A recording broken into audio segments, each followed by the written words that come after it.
Assalamu alaikum viewers. Welcome to Siasat English News. I am Ayman Umar.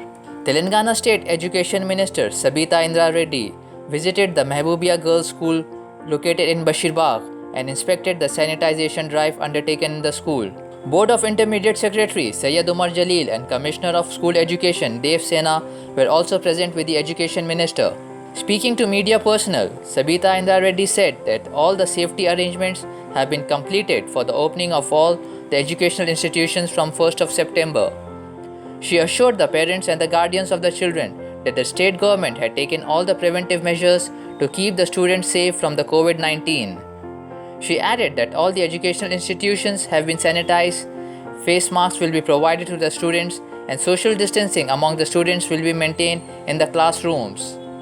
All the educational institutions will be monitored to know whether they are following the COVID-19 protocols or not, she added.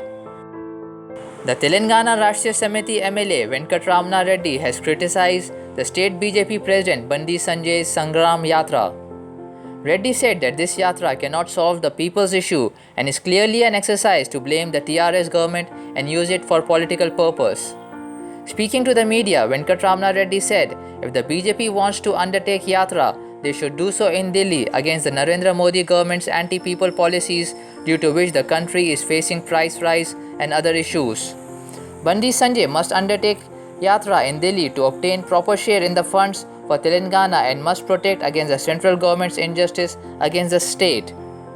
The BJP leaders are unable to tolerate the state government's pro-people policies and hence they are resorting to blame games, he said. A mega job fair is set to be held in Hyderabad on 2nd of September by the YSR Telangana party. This job fair will be conducted in the party office in the Lotus Pond area. Y.S. Sharmila will be the chief guest of the fair. According to the organizer of the job fair, Adnan Khan, the proceedings of the event will begin at 9 am and end at 2 pm on 2nd of September. Khan informed that educated unemployed youth can avail the benefits from this job fair as many multinational companies are taking part in this program. He appealed to the minority candidates to take part in this program. It may be noted that Y.S. Sharmila had started a campaign to provide jobs to unemployed youth for which she keeps a fast on every Tuesday of the week in each district of the Telangana state. It is more than 5 years since the Greater Hyderabad Municipal Corporation identified lands for parking complexes in the city. The municipal body had finalized the identification of lands where parking complexes will be constructed through public and private participation. The public and private initiatives are under review for the last 5 years.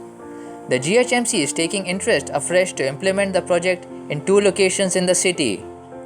Foundation stone was laid in Khazane Amra Khilwat, while the other location is the old bus stand at Charminar, which has turned into a dumping ground now.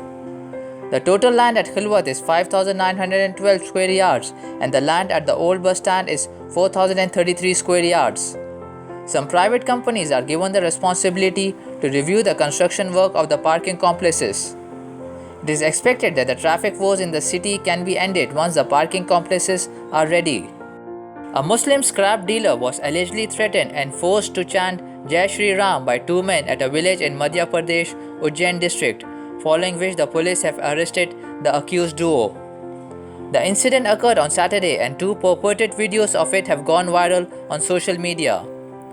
Talking to reporters, R.K. Rai, Sub-Divisional Officer of Police of Madhipur, have said the incident happened on Saturday when scrap dealer Abdul Rashid, a resident of Mahidpur town who has been doing this business here for a long time, went to Sikli village under Jharda police station area to collect some scrap in his mini truck. However, Rashid was forced to leave the village and also threatened against doing his scrap business in the area. When he left the village, the 2 men intercepted him at Piplia Dhuma, manhandled him and forced him to chant Jai Shri Ram. The man somehow got out from there after giving in to their demands. Dasna priest Yati Narsingnand Saraswati has once again triggered controversy. This time he has allegedly made derogatory comments against women in politics. In the video which went viral on social media, he can be seen calling women in politics as mistresses. He said, "The woman you see in politics is or had been the mistresses of at least one male politician." He further alleged that mistresses existed during Samajwadi Party rule. However, male politicians could not promote them during the Bahujan Samajwadi Party rule, he said. It may be mentioned that Narsinghnath is known for making controversial comments against Muslims. In the month of April, the Delhi police had registered an FIR against the priest who was seen in a video using offensive language against the Prophet Muhammad, peace be upon him. Earlier, Narsinghnath was in the headlines when his disciple Shiringi Yadav was arrested for thrashing a Muslim boy who drank water from the temple. Israel's defense minister held talks late on Sunday with the Palestinian president in the first high-level meeting between the two sides in years. The meeting between Benny Gantz and Mahmoud Abbas signaled a possible shift of direction after the near-complete breakdown of communication between Abbas and Israeli leaders in recent years under former Israeli Prime Minister Benjamin Netanyahu. Netanyahu pursued a hardline policy toward the Palestinians backed by former US President Donald Trump, who had approved pro-Israeli policies such as moving the US Embassy in Israel from Tel Aviv to contested Jerusalem. Abbas halted most contacts with the United States and Israel during those years.